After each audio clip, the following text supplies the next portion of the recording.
Now in South Africa, Gauteng Premier Panyaza Lesufi has announced the cabinet that will lead the 7th administration of the provincial government in Gauteng.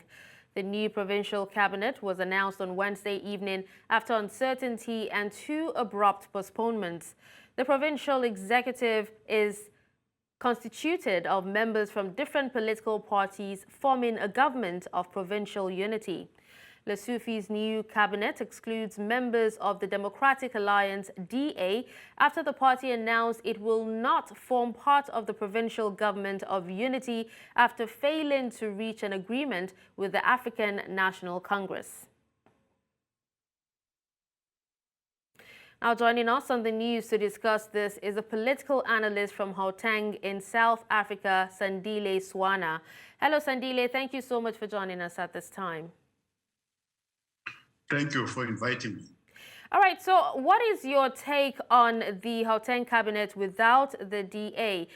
We have had statements from both the ANC and Democratic Alliance, and it seems there was no agreement, on seats. Do you think that this might be early cracks of the Government of National Unity?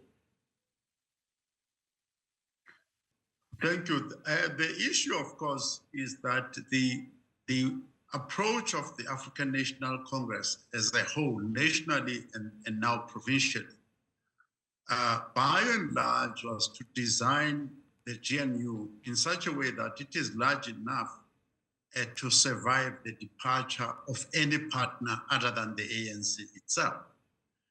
Nationally, the DA remains in place, but prior to them finalizing the agreement at national level, indeed, there were actions, and in many ways, the ANC had to bulldoze the DA into an agreement nationally.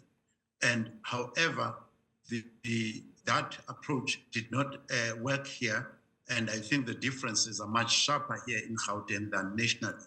Yes, there are differences between the DA and the ANC, where the DA perhaps is demanding more than what the ANC thinks is reasonable. All right, now the ANC did not win the majority, even in Gauteng with Democratic Alliance on the opposition seat. How is this going to pan out in decision-making? Because we know some parties like the EFF, Action SA are already against the ANC's Government of National Unity. The differences about the Government of National Unity is not exactly the same. The EFF and MK, for instance, which are the 2 biggest parties other than the DA, are opposed to the GNU if the DA remains inside the GNU. So once the DA, as it has done now, leaves the GNU, then they are able to provide at a minimum confidence and supply support to the Lesufi government. So without the DA, Lesufi has got that type of support, definitely from the EFF and in all likelihood from the MK party.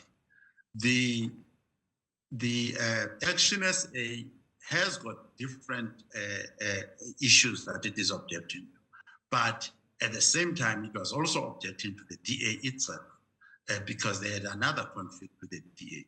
So the parties that were objecting to the so-called Government of National Unity, you may well discover that some of them had a conflict with the DA in the first place. Okay. Now, just before we let you go, Sandile, let's talk about the Gauteng Premier Panyaza Lesufi, not giving into Democratic Alliance's demands, unlike what we saw in the National Executive, where the president ended up giving in. And, we would like to know, what do you make of this, especially in the ANC? Are we correct to say that the ANC on its own is divided about this marriage with the Democratic Alliance? The ANC as a single party and the ANC in what is called the tripartite alliance with the Trade Union COSATU, Trade Union Federation COSATU and the SACP, there are differences and there are concepts, different concepts that were put forward as to how to structure the GNU. In terms of what Panyaza Lesufi is doing, it's one of the versions of what would have been supported inside the ANC by certain schools of thought. But fortunately for him, even the Secretary General of the ANC has accepted no possibility for now of a deal with the DA anyway. However, the government continues and there is no crisis in Gauteng at this juncture. All right, well, thank you so much, Sandile, for joining us at this time and speaking on this. Thank you so much.